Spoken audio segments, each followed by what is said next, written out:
Oh, hey. Welcome back to American Nostalgia Garage. Today, back on the 66. Why? Because I bet you thought we were done. Well, my name's Marty McFly, and we're back to the future right now. Anyway, we were done with this thing. Not really done. A lot of finishing touches to get done and whatnot. But if you remember from when we took this thing out and took it for its maiden voyage, it was clacking and a banging. The rear differential is completely melted. And it was floating like a butterfly and stinging like a bee. Or something. The rear end was making so much noise and it was jerking back and forth. And we have a Tremec TKX in this thing. And I do not want to explode it because I don't have any money and I don't want to have to replace it. So, having just drained my entire bank account to build this thing, I would like to try to keep it in the condition that it is, if not make it better.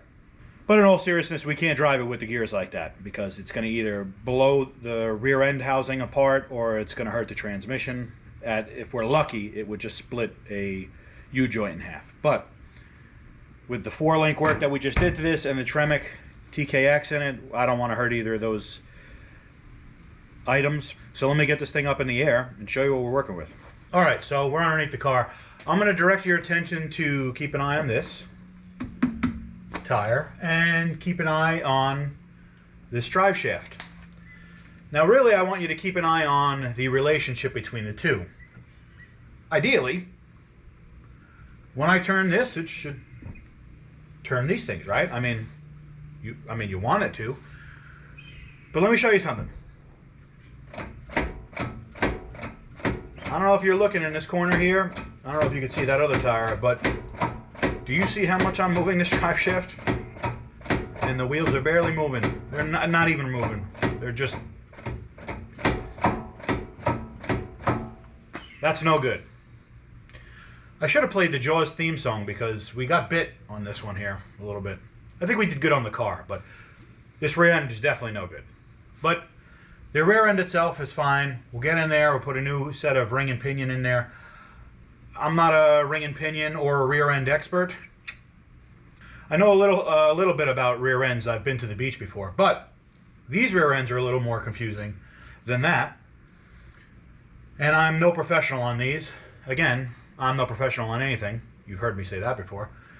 But I have done a few of these, so let's get some stuff apart and let's get this old ring and pinion out and a new one in.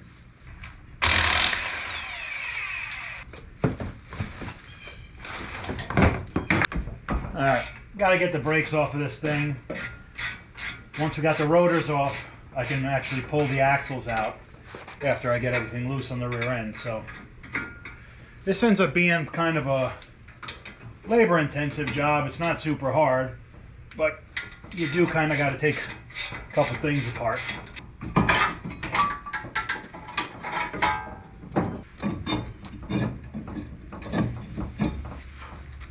Alright, well here's the moment that I'm either going to capture your heart or lose you forever. The fluid that I put in this is brand new. It's got like, I don't know, you remember, only a couple miles on it. So I'm going to drain it out into this approved container, which is, of course, is just some stainless steel cooking utensil stuff. And as long as it looks okay, I'm going to put it back in. Now, if you're yelling at the television, I'm sorry. But everything is so expensive nowadays, I got to try and save a buck, you know? Okay, here's a classic example of it's always worse than you think. Let me show you guys something.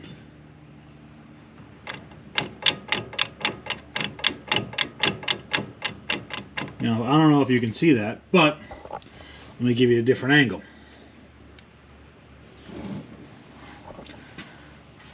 Watch this. You see it? The spider gear can move up and down, and this one is like that too.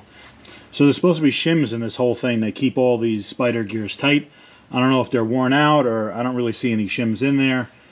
I don't know a whole ton about rear ends other than really doing ring and pinions for the most part. So I'm not going to even mess with this because I wouldn't know where to start. Maybe some of you guys who know more than I do about this would mess with this, but I'm not going to. I'm just going to put a new diff in it. We'll do the new ring and pinion that we planned on doing anyway, and then we'll button it back up. I hope none of my rear end guys are disappointed. I'm just, you know, I'm only doing what I could do. I don't know a whole lot about these things. So, all of it's going to just come out. I'm just going to put all new stuff in. I've already touched every inch of this car, and everything's been replaced everywhere. You know, why stop here, right? And for the really wild hearts that are watching, I did consider welding it all together and just running a homemade spool. But I'm going to put my kid and my wife in this thing, and it doesn't have like very big tires that will take up kind of like the jerkiness, and I don't need it chirping and making noise and driving wild while I have my family in the car. So, just going to get a new diff. But we're going to do a posi traction. Anyway, to order a new diff, I do need to count the axle splines. I think it's 28, but we're just going to make sure. Marked one of the teeth with a silver Sharpie, counted all the splines. It's a 28 spline axle. Then, just for fun, I counted the teeth on the ring gear and on the pinion, and we got 37 teeth on, yeah, that's hieroglyphics, but 37 teeth on the ring and 12 teeth on the pinion, and that comes out to be a 308, which is what we thought.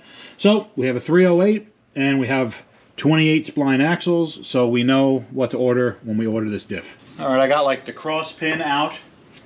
I pulled both axles out. Now I'm going to start taking off the caps. And I marked them so I know I'm going to put each bolt back in the same spot. I'm not sure if that's necessary, but the caps have to definitely go back in the same spot. So I've got them marked so I can do that. And when I take this out, I'm going to take note of how many shims and what shims are on each side. All right, I got the second cap off, and it feels like the carrier wants to come out. Hit me in the head and knock me out.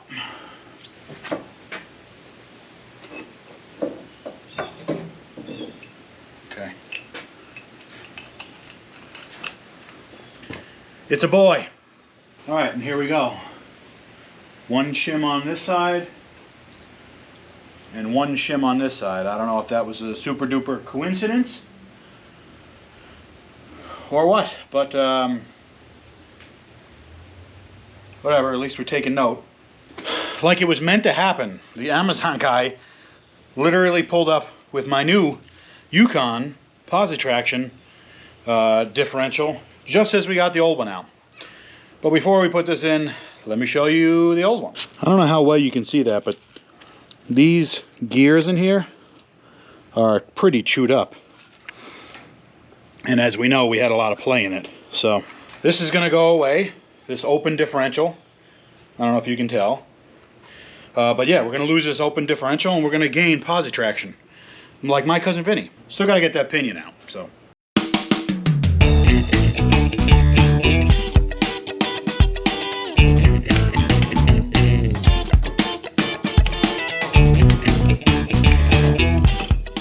All right, the housing's empty.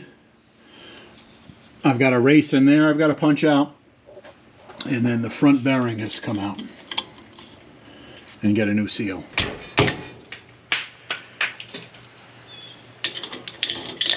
Little trick of the trade is just be an absolute barbarian when you take things out. Just like that. There's like a little ridge on the bearings for you to like put a screwdriver on or probably the right tool. But that's what I'm using to punch these old bearings out.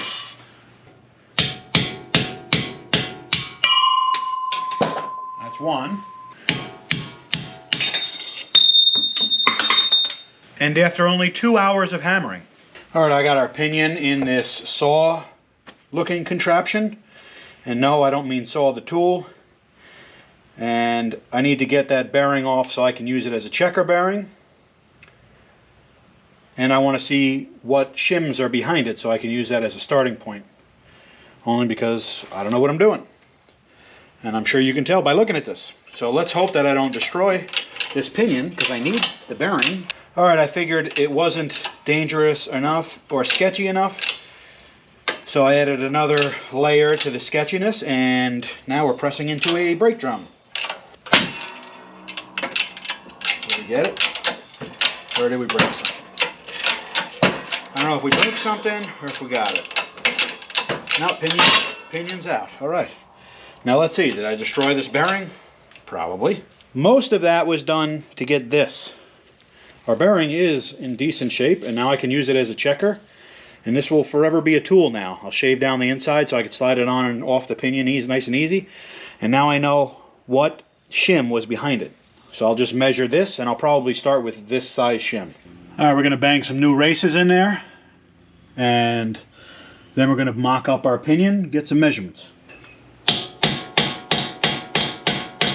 I don't know if you can hear it on the camera, but it kind of changed tones once you hit it home, and it sort of sounds and feels different when you finally get there. All right, this is why it's important to make checking bearings, because I may need to take this bearing off a couple times in order to figure out what the shim that needs to be behind it is going to be. So the best way to do that is to make it so that the bearings can pull off by hand. So that's what we do. We oval out, or we carve out the inside of the bearing, so you could just slide it on and push it on by hand like that. All right, we're pressing our carrier bearing on.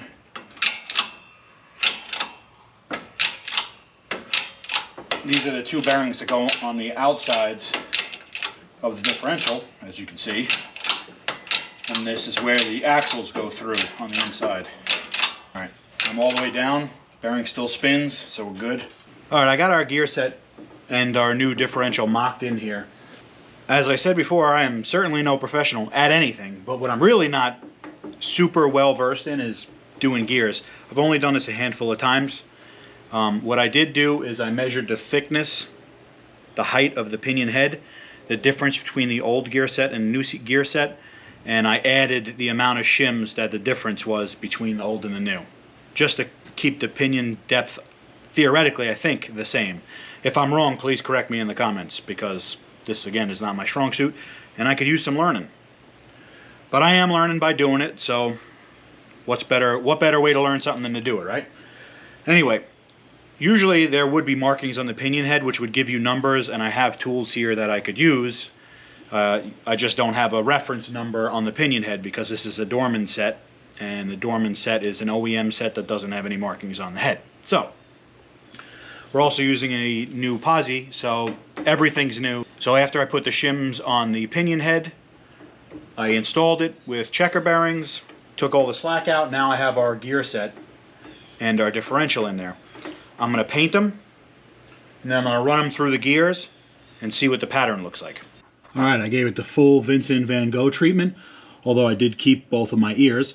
Now I'm going to spin this through and see what kind of pattern we get of contact in the tooth. Yeah, it's kind of shallow, which means it's kind of more down by, I guess, is the heel. I'm not exactly sure. But I can tell you, even with no expertise, yeah, on this side too, it's offset towards the inside of the ring gear too much. So let's pull some shims out of the pinion and see what we get. All right, we're going to run the pattern again. Took a little bit of shims out of the pinion head to decrease the pinion depth a little bit. Now we're going to run the pattern again, see what we get. All right, here's the pattern that we ended up with. It's not my favorite. I wish that it was a little bit more centered, but it is pretty centered.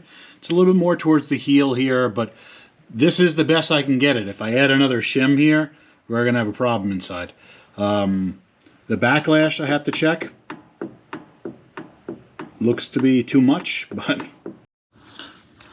now I'm checking our backlash, which is like almost 20 thousandths. So we got to do something about that.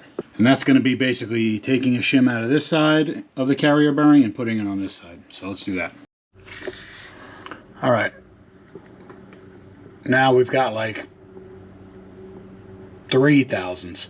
So that's a little bit tight. So I'm going to move back one of the shims back over to this side, tighten everything up, recheck it. That should be good enough. All right, there it is. I got like 7, 8. And for reference, this is what I moved. This paper thing, you can barely see it. That is what I moved to make the difference. And this is 10, 12 thousandths. 12 thousandths made the difference between backlash being good and backlash not being good. And the pinion, the same thing. Very small increments, 15 thousandths can make or break your pattern. So now we're good. I've got to tear everything back apart, torque the ring gear bolts, throw a crush sleeve on it, press our real bearings on it, and then throw it together. All right, we got a new seal in there. We got a crush sleeve in there. I'm going to throw our Yukon. Hey, going to throw some red Loctite on these bolts. We're going to throw them all in and torque them down to 45 foot-pounds.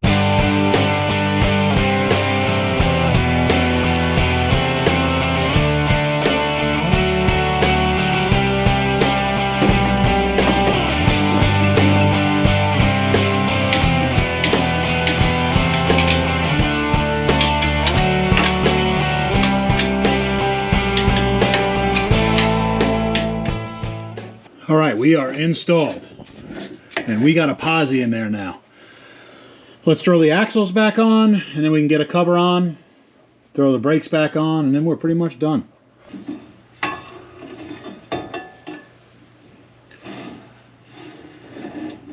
If you've never seen it, here's a good look of what our C-clips look like. I don't know if you can see in there without me blocking the light, but these go into those grooves in there.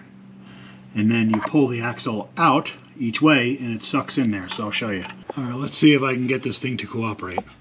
Now watch that axle. I'm going to pull it out at the axle flange where the tire mounts. See how it kind of goes into that recess? And now there's only enough room for that shaft that goes in here to fit in there, and that'll hold both of the axles out so that they'll stay locked in. It's a little bit of a trick.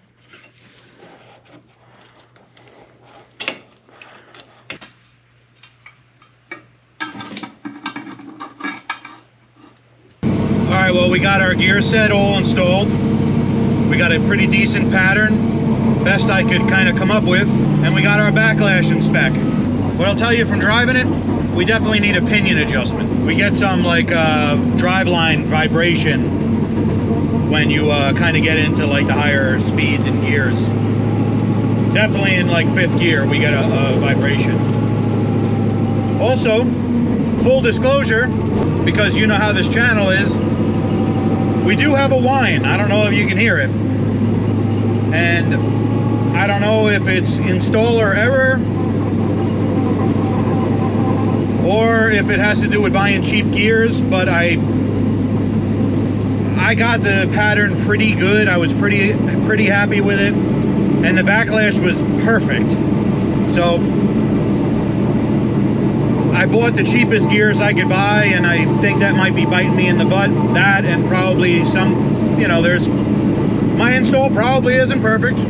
We don't have that clacking and banging part that we had before with the old diff with the loose spider gears. So this is improvement. Bottom line is, now I can enjoy it. I can hop in and know that I'm not going to split the differential in half with exploded pieces.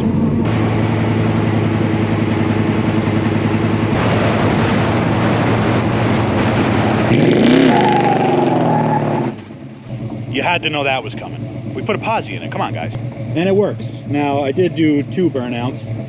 Little one. But I don't want to go crazy. I'm in my driveway and my other car's back there. I don't want to hit anything. So, the posi does work, though.